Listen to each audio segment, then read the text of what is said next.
now turn up. What up is Marcus with Dynasty Football Dads. We do daily Dynasty videos. This is like my fourth take because the first three takes were with my son. He decided he wanted to freak out. He didn't want to be a part of this video. So we were going to do winners and losers of the post-NFL draft here. A lot of these are obvious winners and losers, but we're going to go through them here and we're going to talk about the impact of some of these. If you're new to the channel, please subscribe. 1K, we're going to be giving away a free Jerry Jeudy signed college jersey. We're going to go through the winners first. The first two winners are going to be quarterbacks. Of course, mobile quarterbacks that finally get some of these elite weapons. The first one, Lamar Jackson. He gets Rashad Bateman, a typical X-wide receiver. But not only that, he gets Tylan Wallace as well. Really to kind of just complete that passing game. He's already got Mark Andrews. He's already got Marquise Brown. He's got J.K. Dobbins out of the backfield, who is a really good pass catcher. I mean, ultimately, now with Bateman and Tylan Wallace, you have really good depth at the wide receiver position. That should only help Lamar.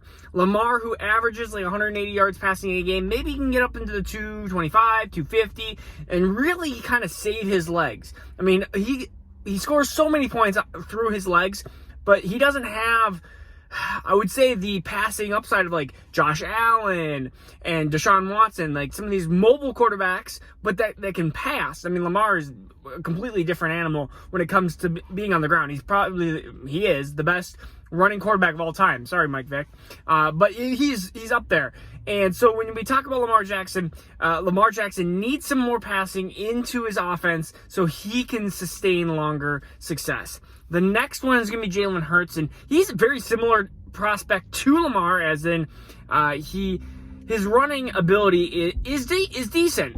He runs a lot. He's a little bit more power, like a power running quarterback. But when it comes to passing, Jalen Hurts has always been known for a lackluster arm, an arm that has not been very accurate.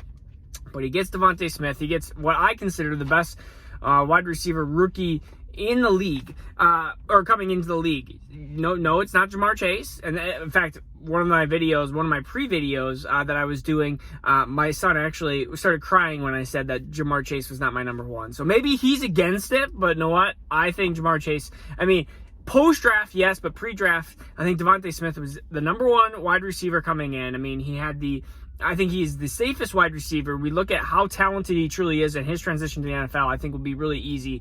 But now, Jamar Chase getting Joe Burrow, that's a different story for a different time, but I think he leapfrogs barely, by a little hair. If you still want Devontae Smith, I'm totally okay with that. Some running backs that are winners here. Myles Gaskin, and don't forget Savon Ahmed, because Savon Ahmed took over when Gaskins was hurt. I think Myles Gaskin he's a fine running back for a good 2021 season. I am shocked they didn't spend capital in getting a running back. I mean, there was talk of Aaron Jones, there was talk of Najee Harris, there was talk of Travis Etienne, all these different running backs. And there was even talk of Javonte Williams, but they got leapfrogged by Denver of taking him. So Miami, I guess, is just going to have Myles Gaskins for another year, and Savon Ahmed. He's a very, very, very, very cheap running back to keep an eye out and potentially get in case it's just a handcuff. If you have that RB3 spot and Myles Gaskin and Savon Ahmed, your spot for 2021, that will suffice in Dynasty for this year. I think they'll be plenty fine. You'll get production out of that spot. It may be, Myles Gaskin may get hurt like he did last year. Anyways, Mike Davis is another winner. Of course, Atlanta not drafting a running back. Really, they got Jamian Hawkins, who's a really, really tiny, quick, passing down running back, and he was an undrafted free agent. So you look at that, really, they don't have very many people. They have Mike Davis. That's pretty much it. So you're stuck with Mike Davis, and I think he will be a really good 2021, again, asset. Sometimes you need these guys that are going to produce for a year and be done. It happens. But as long as you know that that's probably what you're going to get. Mike Davis was a blessing to many, because if you traded for Mike Davis as a CMC owner and you thought you were getting handcuffed, now you have a starter, it's like, boom, you just kind of like, not doubled your value, but you expended your value. That's happened before. It's happened it's happened with when you had Freeman and Coleman went to San Francisco. You thought, oh my goodness, I was spreading value. I'm getting more value. And now if you had Mostert and Coleman, now you have potentially two starters. I know San Francisco is a long story, but we'll get into that. another, just weapons in general. Allen Robinson, and then every weapon passing down, and the 49ers, Jags, and Pats, because they didn't have really good quarterbacks, and now they potentially have really good options. The 49ers are going to have Garoppolo, hopefully healthy, and then Lance, probably the second half of the year. And the Jags, of course, are going to have Trevor Lawrence, who's going to be awesome. And then the Pats are going to have Mac Jones instead of Cam Newton, who cannot throw the ball at all. And that's a huge benefit for any of those weapons there. So those are some of the winners there. Losers, the big one, James Robinson. We were talking about a running back that could, if he repeated and got another top 5-10 finish, which is in the realm of possibilities, that would have been a really hard situation to figure out what to do with him. But now he is second fiddle to Travis Etienne. You could see a lot of Latavius Murray and Alvin Kamara comps to them, because I think that's a lot what they're going to do. I think they're going to pound it with James Robinson. I think they're going to do a lot of this different outside work with Travis Etienne, who's a lot faster. Robinson inside the tackles, Travis Etienne outside the tackles. You're going to see a lot of that. That is what I predict what's going to happen with the Jags. But again, his value devalues because Robinson was on the field for 90+% of the snaps. That's not going to happen. So his value dips a ton. Let's see Hayden Hurst. That project is over. Kyle Pitts, welcome to the area. Hurst was still a nice tight end 10, 11, 12 to have. Now it's gone. He's done. Higgins and Boyd. I think T. Higgins is going to have less of a hit, but he does get a hit because Jamar Chase is the alpha there. Now T. Higgins the beta. Tyler Boyd is probably the guy that relies on the most targets that's going to have a hit.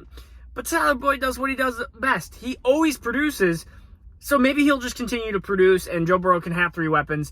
I don't think that's going to... It could happen. It could be a very similar situation to Tampa Bay, how they had A.J. Brown, Chris Godwin, Mike Evans. You're going to have a lot of different fluctuation there.